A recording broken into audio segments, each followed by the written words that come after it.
The Monster Hunter franchise has become so popular in certain areas of the world that it's almost like a lifestyle all to itself, but here in the West, it's still not quite a well-known household name in our market. How can a series with 36 titles still be considered a niche game, you ask? Many of those 36 titles never saw a release outside of Japan, but with the brand new global launch of Monster Hunter World, we find a budding new audience eager to mark this as their entry point. Here's a brief history of the evolution of the Monster Hunter series in the West and how the franchise is evolving.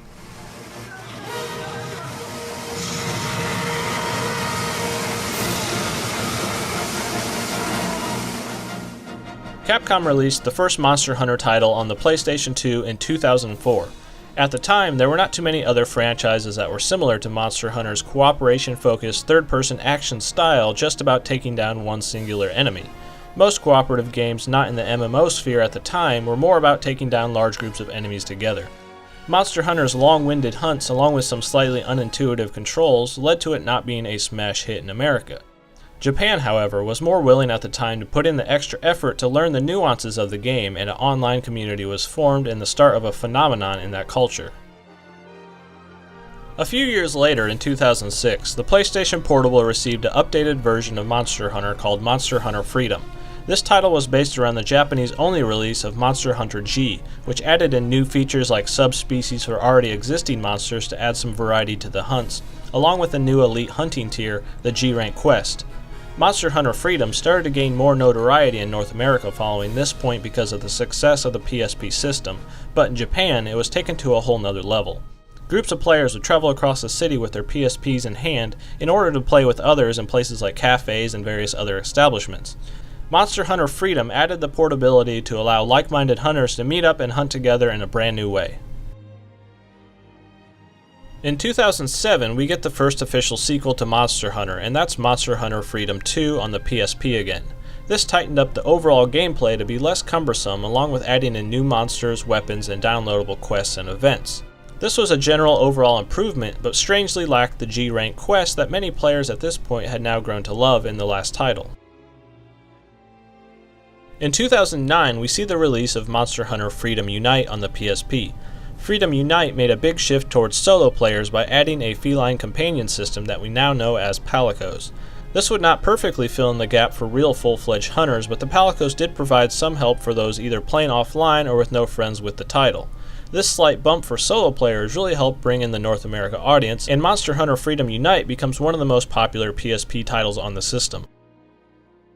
In 2010, we see the release of Monster Hunter Tri on the Nintendo Wii. Why the console with the weakest online infrastructure, you ask? Because the Wii was in nearly every home at that point, and Monster Hunter goes where the people are, not necessarily to where the most ideal platform is for their online-centric title. Monster Hunter Tri saw some odd exclusions of fan-favorite weapons in this version, and also added in the very divisive underwater combat. Although fighting giant sea creatures underwater with a sword sounds cool, adding the Z-axis to an already difficult to land attack style game made the underwater combat feel more like a chore rather than a fun new dynamic. In 2013, we saw the release of Monster Hunter 3 Ultimate for the Wii U and 3DS systems.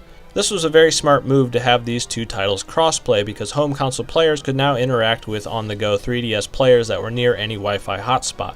Another interesting thing about this version is that both systems featured a dual screen. This allowed for your map to be more easily viewed, along with the ability to add various features for instant access on the bottom screen, like healing items. Monster Hunter 3 Ultimate was also the first implementation of the target camera, which allowed you to Z-target style lock on to the monster. This made playing on the 3DS with a lacking right analog stick much more manageable. In 2015, the 3DS was the new home for Monster Hunter, and since the Wii U was not performing up to standards, we saw the release of Monster Hunter 4 Ultimate on the 3DS only. Monster Hunter 4 Ultimate took great strides forward for the series with its environments. They were now more vertical and dynamic than ever before. At this point in time in the series, we now have 75 large boss monsters in the game, along with a handful of smaller creatures to make the maps feel more lively. Gone are the awkward underwater hunts, and in is a newfound focus back on the hunting with a party. Monster Hunter 4 Ultimate saw in North America what Japan had going on in its community almost a decade ago. People were getting together and traveling with their 3DSs just to arrange parties and meetups so they could hunt together. In 2016, on the 3DS, we got the first Best of Monster Hunter title, being Monster Hunter Generations.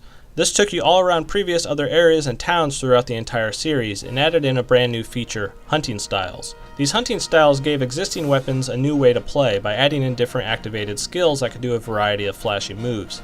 These skills were the first time in Monster Hunter where you could tap a singular button and see a huge elaborate attack play out just like a traditional action RPG.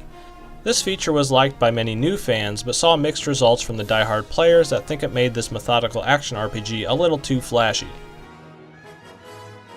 And now that brings us full circle to the current pinnacle of all these years of experimentation and advancement. In 2018, we see the release of Monster Hunter World globally on January 26 for the PS4 and Xbox One systems, with the PC version planned for the fall. The series is finally off its portable system leash and can now stretch and broaden with the full power of current consoles along with the much needed brand new engine.